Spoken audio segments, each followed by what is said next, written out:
Hey ladies, it's Julie here and welcome to your new Seint palette.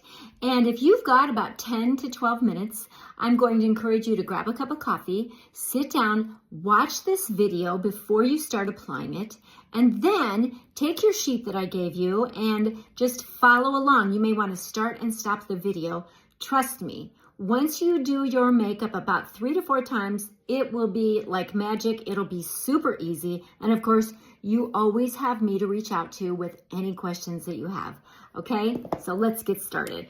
Now, typically I start with mascara first. And if you're a more mature woman who's losing her eyelashes, this tubular mascara from Seint, or maybe you use another company, I do love Seint's, is wonderful. And you can see very quickly how mascara opens up those eyes. And a lot of women stray from using it because they start to lose their eyelashes. And so this mascara is a great option. No mascara, mascara. And I usually recommend 2 to 3 coats. Okay.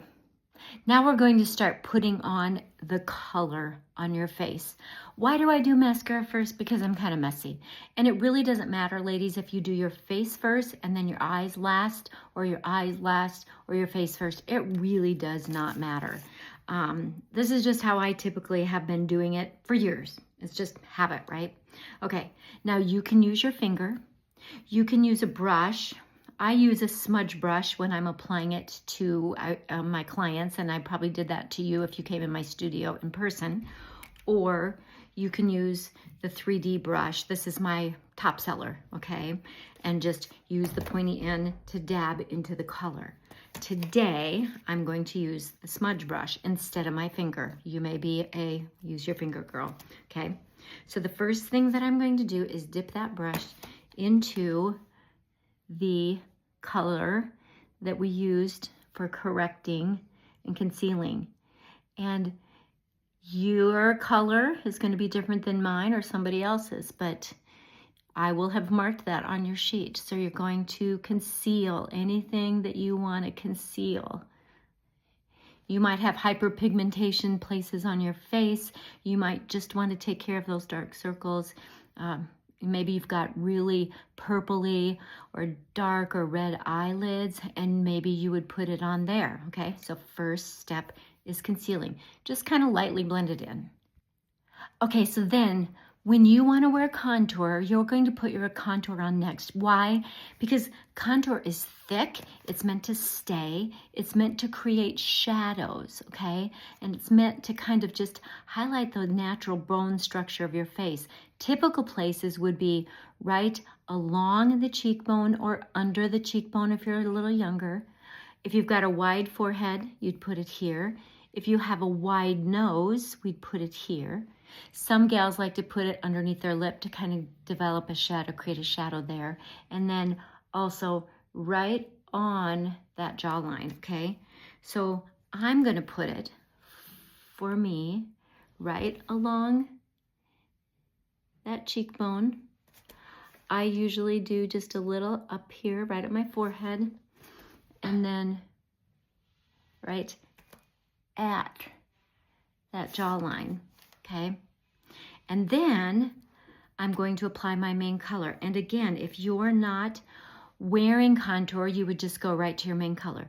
And for main color, right down the middle of your face, sides of your nose, right in the middle of right under your cheekbones, okay? And then if you want, you can put it right here too, okay? Then I'm going to take this 3D brush and I'm just kind of rotating back and forth to blending in that product. And again, because the contour is stiff, you kind of have to stipple it, okay? It's not going to smudge easily. And then make sure that, especially as an older woman like I am, you're blending it up, not down, okay? You're blending it up, not down, right along that jawline. And then I flip that brush over and I just kind of start smudging everything all together. When you first start this, ladies, it's going to feel awkward. It just does. But once you do this about 4 or 5 times, trust me, it'll be easy. In fact, it'll be to the place where you wonder, am I doing everything right? Am I doing everything right? Blend, blend, blend. I use a magnifying mirror. You can't see it here, but I've got a magnifying mirror. I always have, so I can see it easier. So look in that mirror, make sure you've got that contour blended in. Don't blend away that contour so much that you don't even have a shadow. You want to see it, okay? And listen, if you look in the mirror and it just looks heavy, that means you put on too much. So you can always use a blending sponge. I love Seint's because it's washable, and you can blend it. When I first started doing Seint, I put on way too much and I was always blending off product. Less is more. Easier to start with just a little and add more if you need it, okay? Let's add some cheeks. Okay, again, you can take and use your finger and put that cheek color on, or you can use your brush. I'm going to use the brush, and I'm going to marry that cheek color to the contour, okay? I'm just going to marry it to the contour, and then I'm going to blend it all in. And because this is cream, it has a tendency to soak into your skin. So don't be afraid to put it on just a little bit heavier when you start, and then finish your makeup, finish your hair, and see if you need to dab any of it off, or if you need to add a little bit more, okay? Looking good so far. Okay, rule of thumb for your eyes. A matte color on your lid, a darker color in the corner, and then just a little bit of shimmer in the middle, okay? Easy to apply, light color all over. Darker color out in that corner. Blend it in. A lot of times I just use my finger. This is such powdery shadow. And then the shimmer, if you want it, goes right there in the middle. Totally optional. Now I'm going to do the other side. Okay, ladies, see this? This is why a lot of women put on their eyes first, okay? And I didn't do this, but normally when I start, I just brush it off or blow it off, tap it off so I get the excess off so that it doesn't land on my face, because I'm going to need to fix that. Okay, let's not forget the eyebrows. Maybe you already have a brush. Maybe I gave you a multitasker brush. I'm going to take that fine end, and then I'm going to just fill in the color with contour, or I might have given you a powder eyeshadow. Really, most of my clients use a contour because it stays and blends so well. See how that frames your face? Okay, see how that frames.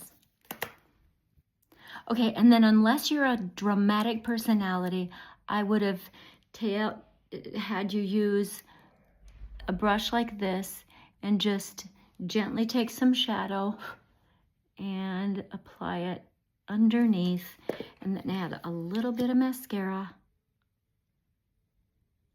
to those lower lashes. And then the icing on the cake, of course, is lips. And maybe we lined, maybe we didn't, but let's line those lips. And I've got lip gelatos, which are in a tube. Some women like to use the cheek color on their lips. Yeah, you would have a personalized palette for you. And